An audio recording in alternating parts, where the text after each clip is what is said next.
යාළුවනේ සුබ දවසක්. මම කිව්වා ඊයේ පාන්දර වීඩියෝ එකක් කරා සංඝ සමුළුව සම්බන්ධව. ඉතින් ඊයේ සංඝ සමුළුව කොළඹ තිබ්බනේ. සාර්ථකයිද? කොහොමද සාර්ථකයිද? අනේ ඇත්තටම ඇයි මේ බොරු වැඩ කරන්නේ? මං කිව්වා අද ඒ සම්බන්ධව කතා කරනවා කියලා. අද කතා කරමු. මෙයාලා ඉස්සරහම කිව්වා හාමුදුරුවරු සිවුරු දාගත්තු හාමුදුරුවරු 20000ක් ගේනවා කිව්වා සංඝ සමුළුවට මුලින්ම. ඊළඟට කිව්වා 20000 10000ට අඩු වුණා. 10000ක් ගේනවා කිව්වා. 10000 8000ට අඩු වුණා. ඊළඟට කිව්වා 8000ක් ගේනවා කියලා. හැබැයි ඊයේ සංඝ සමුළුවට ඇවිල්ලා හිටියේ හාමුදුරුවරු 574 දෙනෙක් පමණයි. ඒ අතරේදී ගිහියෝ හිටියා. දේශපාලනඥයෝ හිටියා. නේද? ලංකාවේ පින් කැට වලින් සල්ලි හොරකම් කරලා තමන්ගේ ගිනුම් වලට දාගත්තු පින් කැට හොරකම් කරපු බුද්ධ ශාසන අමාත්‍යාංශ කරපු කාලේ අන්නේ හොරු ටික හිටියා. ඊට අමතරව අපි දැක්කේ නෑ මේ වැඩේදී මුලදි කෑ ගහපු නේද?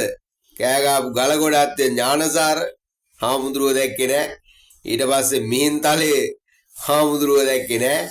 ඊට පස්සේ අර කොහෙද උතුරේ කොහෙද මේ ත්‍රිකුණාමලේ අර හාමුදුරුවෝ අර දෙමළු කෑලි වලට කපනවා කිව්වේ ඒ හාමුදුරුවෝ දැක්කේ නෑ. ඊට පස්සේ කොටුවේ හාමුදුරුවෝ නම් එන්නේ නැහැ කියලා කිව්වා.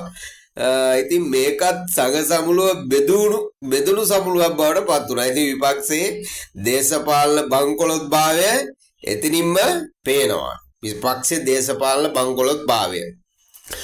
අපි හැමදාම කියනවා වගේ ඔයාලගේ දේශපාලන ගමන යන්න නම් විපක්ෂයේ මේ දේශපාලන කෙරුවාව වෙනස් කරගන්න වෙනවා.